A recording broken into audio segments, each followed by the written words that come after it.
Therefore, to courage, and it was an act of faith by educational and political leaders to move forward to end the uncertainty and set up the university through an act of parliament in 1999.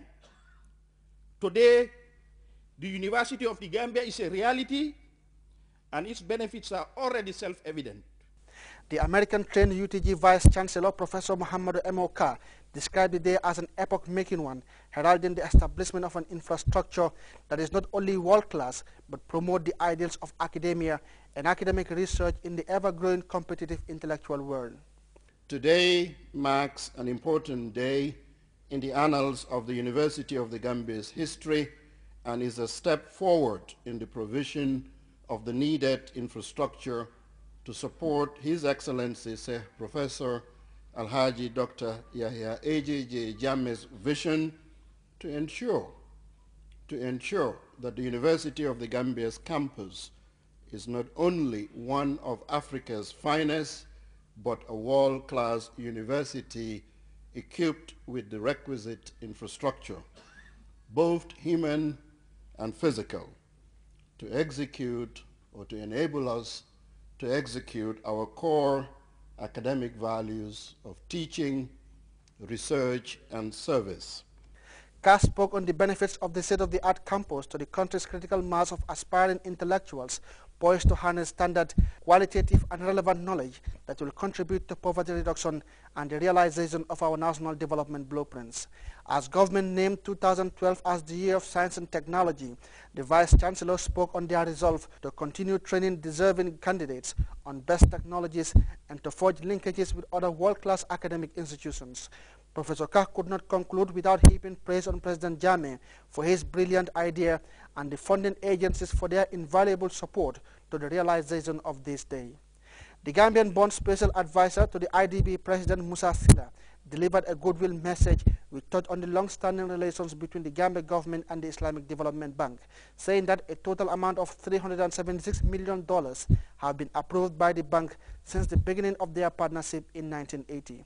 Having financed 30% of the whole financial package, the bank, said Sila, exudes the university's focus for excellence in education and making better portions of the population access quality education. You will all agree with me that what brings all of us together is in fact the power of this idea, that a university dedicated to education and empowerment of Gambians and the global citizens in a region where too often women have been relegated to the periphery carries within it a transformative power, not only in changing the landscape of higher education, but in unleashing the potential of half of the Gambian population.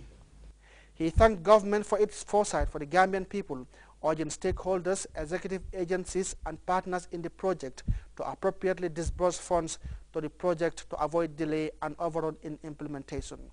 Dr. Mariama Sarr Sise, Minister of Higher Education, Research, Science and Technology, spoke on the evolutionary processes of the university from the layout formulation in the First Republic to the University Extension Program in the Second Republic and then the UTG in 1999. Having great stake in the implementation of the project, Minister Sarr Sise emphasized on the core values of university education, which to her is to better the lot of society and people. I have the firm conviction that the TRNC model, that is Turkish Republic of Northern Cyprus, with a population like the Gambia with 6 universities, can survive. I see no reason why we can't. With the focus that we have, with the caliber of people we have at the university, and also in terms of what we're trying to look at as far as PAGE is concerned. The university campus is bound to enhance the student-faculty exchange within and beyond the sub-region. Her points were further underlined by the Minister of Finance and Economic Affairs, who officially launched the project on behalf of President Jammeh. Mamboure Njie highlighted the role Gambia continues to play in regional and international development, saying that the launching will further build on the gains registered, especially in the areas of science and technology. We mean to step up this as the years go by. In fact, we are poised more than ever before to continue our active engagement in this globalized world, but we need to do more in the areas of science, technology, discovery, innovative, and the free flow of knowledge whilst translating the mass knowledge accessible to us into an intermediary for the attainment of the advanced nation we aspire. Minister Njai reiterated the unmatched benefits to be reaped from the university by present and coming generations, adding that currently many of its graduates are flourishing in the job markets and academic institutions around the world.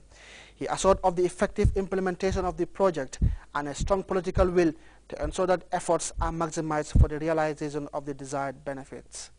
Abu Bakr Dabo, GRTS.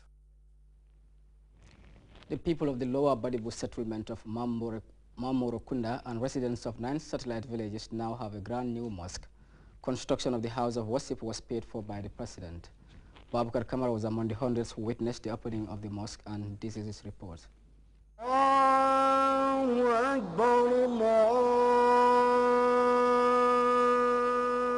It is Al-Adhan, call to prayer made barely over 1,500 years by Bilal ibn Rada, when the Islamic faith finally stand firm in the Arabian Peninsula under Prophet Muhammad's ordinance.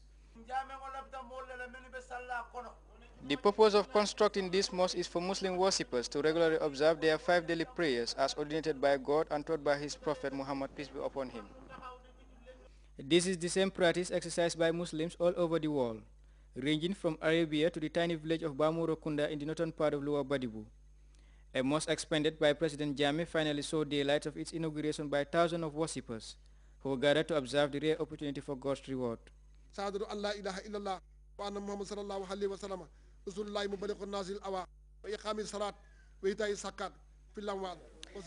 we built this mosque because of the demand from the people in the area. The people of this area, they said they are interested in the mosque, so I told it to His Excellency Dr. Yaya Ejije Jammeh, then he gave us green light to go on. Then that's why this mosque was built. But I mean, there was another mosque which we built some 5 years ago again in the Kerado. That too, we have seen that it was a demand for the people in that area. Then I called the attention of His Excellency, then we built that mosque too. This is the second mosque in this area, yes, within this area. Recounting their experience of traveling for kilometers in order to fulfill their worshipping rites of Al-Jumu'ah, commonly referred to as Friday prayers, is the head of the village, expressing his gratitude to President Jammeh in propagating the Islamic faith.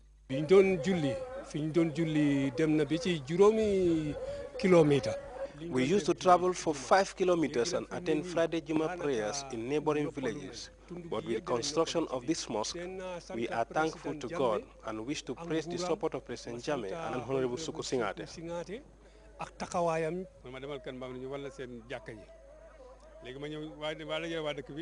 It started with community consultation, and demand to construct this mosque was their priority.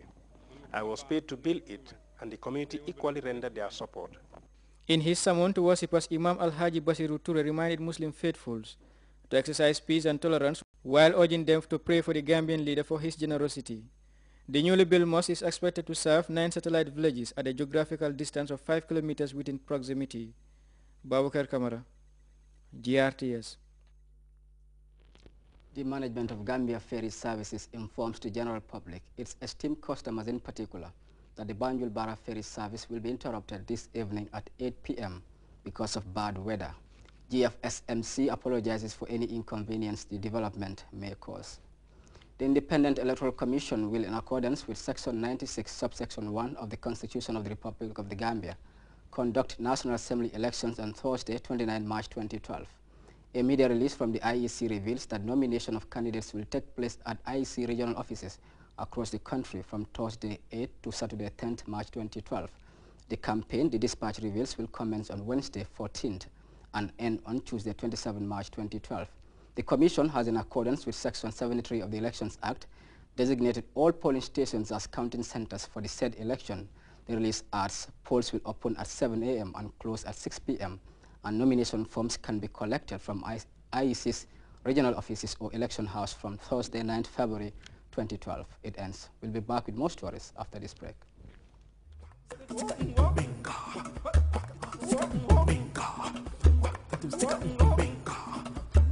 Sika